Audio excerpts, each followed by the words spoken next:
সে আসছে। সে আমাদের সে আমাদের কাউকে ছাড়বে না। এই গ্রামের কেউ বাঁচতে পারবে না। সে সে কাউকে ছাড়বে না। ভৌতিক, গা ছমছমে, হাড় হিম করা ভূতের গল্প শুনতে কে না চায়? আর সেটা যদি হয় সত্যি ভূতের ঘটনা, তাহলে গায়ের লোমগুলি কাঁটা দিয়ে ওঠে। রাত্রে বাইরে বেরোলে মনে হয় পিছনে কেউ একটা দাঁড়িয়ে আছে।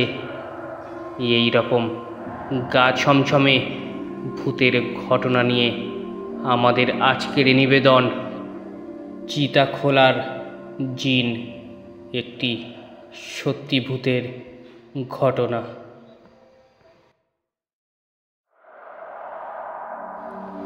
সত্যি সত্যি বলছি ভাইয়া, হিন্দুদের চিতাখোলার পাশে জিনের আস্তানা আছে। তানিয়ার কথা শুনে হো হো করে হেসে উঠল তৌসিফ। তানিয়া তার একমাত্র শালিকা। কিছুদিন আগে তানিয়ার বড় বোন শাইলার সাথে বিয়ে হয় তৌসিফের। গ্রামের মেয়ে, চট্টগ্রাম বিশ্ববিদ্যালয়ে পড়ত, বাংলা বিভাগের তরুণ শিক্ষক তৌসিফ। সেখানেই ছাত্রী শাইলার সাথে পরিচয় এবং প্রেম, যা বিয়ে পর্যন্ত গড়ায়। বিয়ের পর বেশ কবার শ্বশুরবাড়ি বেড়াতে এসেছে তৌসিফ। একেবারে গ্রাম বলতে যা বোঝায় সেরকমই শাইলাদের গ্রামটি। মেন রোড থেকে অনেক ভিতরে। দিনে গাড়ি পাওয়া গেলেও রাতে এলে গাড়ি পাওয়া যায় না। তখন মেন রোড থেকে প্রায় 3 কিলোমিটার পথ হাঁটতে হয়। এবারও শাইলাকে নিয়ে বেড়াতে এসেছে। শাইলা কয়েকদিন বাপের বাড়ি থাকবে। তৌসিফ সকালে সরাসরি বিশ্ববিদ্যালয়ে চলে যাবে। কয়েকদিন পর এসে শাইলাকে নিয়ে যাবে। তানিয়া আবার বলল, বিশ্বাস করেন ভাইয়া, আমাদের গ্রামের অনেকেই দেখেছে গভীর রাতে চিতা থেকে বের হয় অনেক লম্বা জিন, সাদা পোশাক পরে থাকে। সেদিন মেম্বার চাচা দেখেছিল, হাট থেকে ফিরছিল। রাত হয়ে যাওয়ায় সঙ্গী কাউকে পায়নি।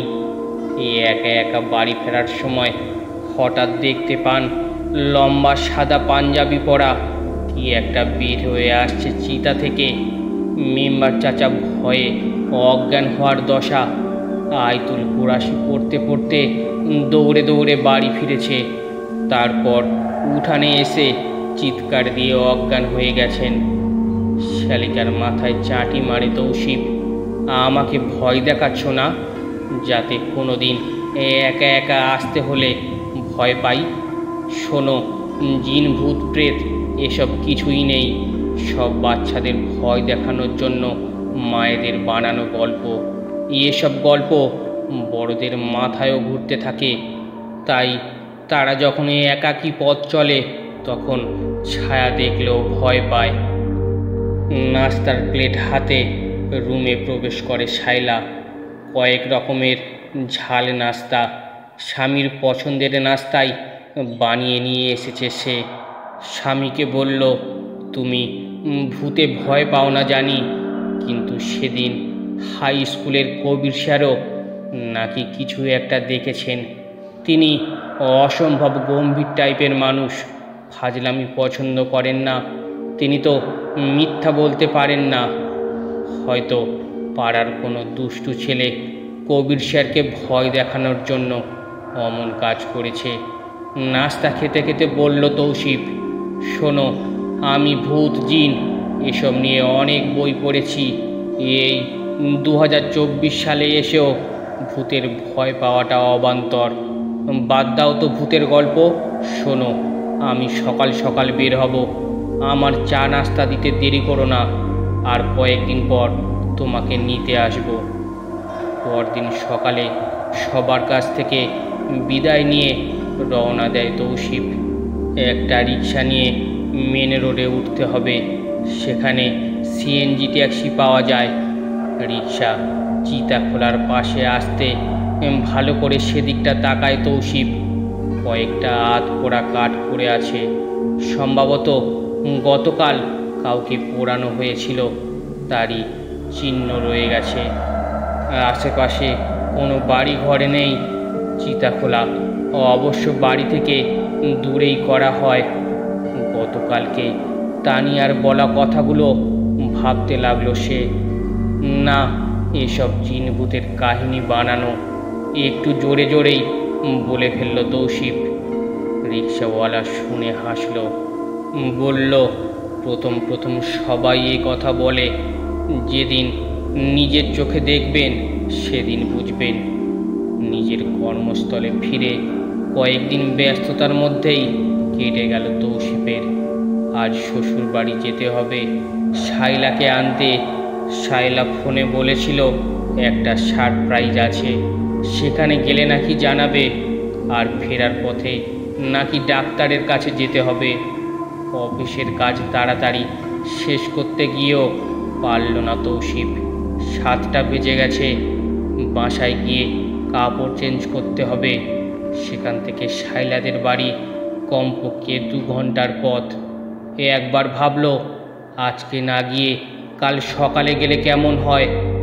আবার ভাবল না, শাইলা অপেক্ষায় থাকবে, আর সারপ্রাইজটা কি সেটা জানার আগ্রহ রয়েছে। রাস্তায় বের হয়ে সরাসরি শাইলাদের বাড়ি পর্যন্ত গাড়ি রিজার্ভ করলো তৌসিফ। গাড়ি ছাড়তেই শুরু হলো ঝুমঝুম বৃষ্টি। বৃষ্টির তোড়ে ভালো করে রাস্তা দেখা যায় না। গতি কমে এলো গাড়ির। শাইলাদের গ্রামের কাঁচা রাস্তার মাথায় যখন পৌঁছালো তখন রাত 11:30। কাঁচা রাস্তা দেখে বেঁকে বসলো সিএনজি চালক। কাদার মধ্যে সে সিএনজি নিয়ে যাবে না। ভাড়া বাড়িয়ে দিতে চাইল তৌসিফ, তবুও যাবে না। শেষ পর্যন্ত তৌসিফ ভাড়া মিটিয়ে দিয়ে নেমে গেল। তৌসিফ বাসা থেকে বের হওয়ার সময় ছাতা নেয়নি। ভিজে ভিজে সিএনজি থেকে নেমে কিছু দূর আসতে বৃষ্টি থেমে গেল। মোবাইল বের করলো সে। শাইলাদের বাড়ির কাউকে বাতি নিয়ে আসতে বলবে। মোবাইলের দিকে তাকিয়ে দেখলো চার্জ নেই, মোবাইল বন্ধ হয়ে রয়েছে। অগত্যা হাঁটতে শুরু করলো তৌসিফ। হাঁটতে হাঁটতে চিতাখোলার কাছাকাছি আসার পর হঠাৎ গা ছমছম করতে লাগলো তার। আশেপাশে কোনো বাড়ি ঘরে নেই, এমনকি দূরেও যতটুকু চোখ যায় কোনো বাতি জ্বলছে না। আকাশে মেঘ কেটে যাওয়ায় চাঁদ উঁকি মারছে। চাঁদের আলোয় ভরসা। চিতাখোলার পাশ দিয়ে যাওয়ার সময় একটা অদ্ভুত গন্ধ এসে নাকে লাগলো তৌসিফের। গন্ধ কিসের দেখার জন্য এদিক ওদিক নজর বাড়ালো সে। হঠাৎ দেখলো চিতাখোলার মাঝখান থেকে কি একটা সোজা লম্বা হচ্ছে। সাদা লম্বা আলখাল্লা পড়া। গন্ধের তেজ আরও বাড়ছে। ভয়ে তৌসিফের কলিজা শুকিয়ে আসছে। থরথর করে কাঁপতে লাগলো সে। নড়াচড়া বা দৌড় দেওয়ার কথা যেন সে ভুলে গিয়েছে। মনে পড়ল তানিয়ার বলা জিনের গল্পের কথা। এটাই সেই জিন নয়তো? তা কি করে হয়? জিন বলে তো কিছু নেই। বিজ্ঞানের বইয়ে পড়েছে সে। এদিকে সাদা আলখাল্লা পড়ার লম্বা বস্তুটি তৌসিফের দিকে এগিয়ে আসছে। 2 হাত সামনে বাড়িয়ে দিল তৌসিফকে ধরার জন্য। তৌসিফ আয়াতুল কুরসি পড়ার চেষ্টা করল। হায়, এই মুহূর্তে সেটিও তার মনে পড়ছে না। এগিয়ে আসছে জিনটি তৌসিফকে ধরার জন্য। গল্পটি কেমন লাগলো অবশ্যই কমেন্ট করে জানান। আর ভালো লাগলে চ্যানেলটি সাবস্ক্রাইব করে নিন। ধন্যবাদ।